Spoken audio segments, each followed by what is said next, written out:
Halo semuanya, saya Nirwan. Sebelumnya saya mau ngucapin selamat tahun baru 2021 untuk kita semua. Semoga di 2021 ini kita bisa lebih baik lagi, tetap sehat, tetap semangat, dan terus berkarya di 2021 ini. Amin. Di video kali ini saya mau bahas tentang PC yang ada di belakang saya ini. Itu adalah PC saya pribadi yang saya rakit sendiri untuk pertama kalinya. Video rakit PC-nya juga ada di channel saya ini. Kalian bisa tonton dulu, linknya ada di deskripsi di bawah atau di pojok kiri atas ini. Saya juga mau ngucapin terima kasih ke teman-teman semua yang udah subscribe channel saya dan nonton video-video yang saya buat, terutama video rakit PC yang ada di belakang ini, karena video tersebut sudah ditonton sebanyak 10.000 kali sampai dengan sekarang. Terima kasih semuanya, dan dari kalian juga banyak yang request untuk tes performa PC-nya. Untuk itu, yuk kita lihat bagaimana performa dari PC saya ini. Let's go! Pertama saya jabarin lagi spesifikasi PC-nya. Untuk casing saya menggunakan Tecware Nexus M, kemudian motherboardnya adalah ASRock B450M Steel Legend, prosesornya AMD Ryzen 5 3500, VGA-nya Nvidia GTX 1650 Super dari Inno3D, kemudian untuk RAM-nya 16GB 3200 MHz dari T-Force Team Group, SSD PCIe M.2 256GB dari Adata, lalu harddisknya 1TB dari WD Blue, dan yang terakhir adalah PSU-nya 550W dari Cooler Master. Untuk pengetesan dari CPU ini, saya menggunakan aplikasi Cinebench R23 untuk lihat bagaimana skor multicore dan single core-nya. Tes multicore dan single core ini dilakukan masing-masing selama 10 menit di aplikasi Cinebench dengan hasil skor multicore-nya adalah 5486 dengan suhu prosesor maksimal di 78 derajat Celcius dan minimal di 73 derajat Celcius. Kemudian untuk skor single core-nya adalah 1168 dengan suhu prosesor maksimal di 66 derajat Celcius dan minimalnya di 59 derajat Celcius. Suhu ini masih dalam batas wajar karena memang saya masih menggunakan stock cooler atau kipas bawaan dari AMD-nya. Jadi misalkan kalau mau lebih dingin lagi prosesornya, kalian bisa pakai water cooler. Tapi kalau untuk penggunaan saya sendiri, jarang banget suhu prosesor itu di atas 70 derajat. Biasanya di range 50 sampai 65 derajat. Berikutnya adalah tes performa GPU atau VGA GTX 1650 Super. Saya menggunakan aplikasi Heaven Benchmark dengan preset Quality High. Tes ini running 5 menit di aplikasi Heaven Benchmark dengan hasil skornya adalah 2721 dan frame rate-nya adalah 108 fps dengan suhu GPU maksimal di 62 derajat Celcius dan minimal di 36 derajat Celcius. Selanjutnya adalah tes performa SSD PCIe M.2. Saya menggunakan aplikasi Crystal Disk. Tes ini running 4 menit dengan hasil kecepatan read-nya adalah 1690 MB per second dan write-nya adalah 1206 MB per second. Dengan suhu SSD maksimal di 47 derajat Celcius dan minimalnya di 36 derajat Celcius. Semua pengetesan ini saya lakukan di ruangan ber-AC dengan suhu ruangan 24-25 derajat Celcius. Berikutnya adalah tes render video di aplikasi yang biasa saya gunakan untuk editing video, yaitu Adobe Premiere Pro. Format videonya adalah H2.64 dengan preset YouTube 1080p. Video ini Full HD 1080x1920 dengan 30 fps, durasinya 12 menit dan ukuran filenya kurang lebih 1,4 GB. Waktu render yang dibutuhkan kurang lebih selama 3 menit. Yang terakhir yang mungkin kalian tunggu-tunggu adalah pengetesan untuk main game. Di sini saya coba 5 game, yaitu 3 game FPS, CSGO, Fortnite, dan juga Apex Legends, dan 2 sisanya adalah game racing atau balapan, Project Cars 2, dan Dirt Rally 2.0. Di pengetesan game ini, saya coba 2 skema settingan grafik. Yang pertama, default setting atau pengaturan yang diberikan oleh game tersebut untuk spesifikasi PC saya ini. Dan settingan yang kedua adalah custom setting yang saya atur sendiri untuk lihat gimana performa atau FPS yang didapat dari game-game yang nantinya akan saya coba. Untuk itu, yuk langsung kita lihat gimana performa gaming PC ini. Let's go!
Overall performa PC ini menurut saya cukup bagus untuk kegiatan sehari-hari, mungkin seperti browsing-browsing, editing video, editing foto, ataupun nonton film, dan juga melakukan aktivitas multitasking lainnya.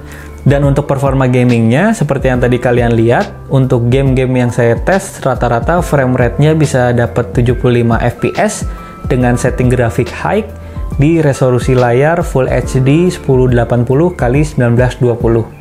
Menurut saya di resolusi layar QHD atau 1440x2560, PC ini masih mampu menjalankan game dengan settingan grafik high dengan FPS di atas 60. Tapi maaf, saya nggak bisa nunjukin ke kalian karena layar monitor yang ada di belakang saya ini LG 24MK600 hanya Full HD biasa 1080x1920. Nah, ini juga yang mungkin bisa jadi pertimbangan kalian sebelum melakukan rakit PC, yaitu pastiin bahwa komponen lain pendukung PC-nya sudah memadai. Salah satunya adalah monitor yang nantinya akan kalian gunakan. Saya ambil contoh, misalkan kalian ingin bikin PC 20-30 juta misalkan menggunakan RTX 3070 atau RTX 3080, tapi nantinya PC tersebut kalian gunakan di monitor yang masih Full HD 1080x1920 misal. Itu menurut saya pribadi ya, itu agak sia-sia kalian beli 3080 atau 3070 RTX karena PC tersebut tidak bisa memaksimalkan kinerja grafik cardnya di layar 1080. Sementara RTX 3070 atau 3080 yang saya tahu itu bisa maksimal banget di layar 2K atau di layar 4K. Bahkan seperti RTX 3090 itu sekarang sampai bisa di layar 8K atau 8K gitu. Jadi pastiin kembali bahwa kalian sebelum build PC, komponen-komponen yang lain kalian udah punya, monitornya kalian udah punya, ataupun mouse-nya, keyboard-nya, segala macam. Jadi kalau misalkan mau build tapi belum punya sama sekali nih semuanya, punya dana 20 juta, jangan difokusin ke CPU-nya aja, tapi juga di monitornya dialokasiin, di keyboard-nya, di mouse-nya, segala macamnya gitu. Misalkan punya dana 20 juta, ya udah misal PC-nya aja 15 juta, 5 juta sisanya, 3 juta buat monitor, 2 juta buat mouse dan keyboard. Ini sih menurut saya dan masukan dari saya ya. Dan yang pasti, ini pasti, bukan menurut saya lagi, tapi pasti semakin tinggi build PC kalian, semakin mahal, semakin tinggi juga daya listrik yang nantinya dibutuhin untuk ngangkat PC tersebut. Jadi pastiin juga rumah kalian atau tempat kalian tinggal dimanapun itu listriknya kuat untuk ngangkat PC yang nantinya akan kalian build. Itu pesan dari saya. Kemarin juga ada yang nanya untuk spesifikasi seperti PC saya ini bisa bertahan berapa lama. Kalau menurut saya, misalkan nggak di-upgrade sama sekali part-part PC-nya, jadi untuk beberapa tahun ke depan kayak gini aja partnya, itu mungkin bisa 3-4 tahun. Bisa main game settingan high dengan layar Full HD atau 1080x1920. Lagi-lagi, ini mungkin nggak bisa di 4K. Saya belum pernah coba sih. Kalaupun bisa, mungkin nggak maksimal gitu. Jadi maksimalnya untuk rakitan PC ini di Full HD layarnya atau QHD. Itu menurut saya. Untuk saya pribadi sampai dengan sekarang, spesifikasi PC ini masih cukup banget untuk kegiatan sehari-hari. Tapi ya namanya manusia, upgrade pasti pengen aja. Dan saya kepengen upgrade misal ke Ryzen 5 5600X dan juga RTX 3060 Ti. Itu udah kombinasi yang cocok banget. Tapi ya itu, harganya Ryzen 5 5600X aja udah 5.500.000 sendiri, dan RTX 3060 Ti harganya 7.500.000 sendiri. Jadi dua produk yang saya pengen itu 12 juta harganya, lebih mahal dibanding satu komponen PC yang ada di belakang saya ini. Satu PC di belakang saya ini udah bisa kerja, udah bisa main game, nonton film, you name it. Tapi dua produk itu 12 juta harganya. Aduh, apalagi kemarin saya cek di website ASRock, untuk B450M Steel Legend, motherboard yang saya gunakan ini udah bisa support Ryzen 5000 series, Ryzen 5, 7, 9 yang paling baru itu udah bisa. Cuman ya doain aja, rezeki kita nggak tahu. Kalaupun nanti ada upgrade dari PC ini, nanti saya buatkan videonya untuk kalian. Jadi buat yang belum subscribe, silahkan di subscribe. Oke, kalau gitu sekian dari saya untuk video kali ini. Terima kasih semua yang sudah menonton. Like kalau suka video ini, subscribe channel ini jika belum. Saya Nirwan Fadli, pamit.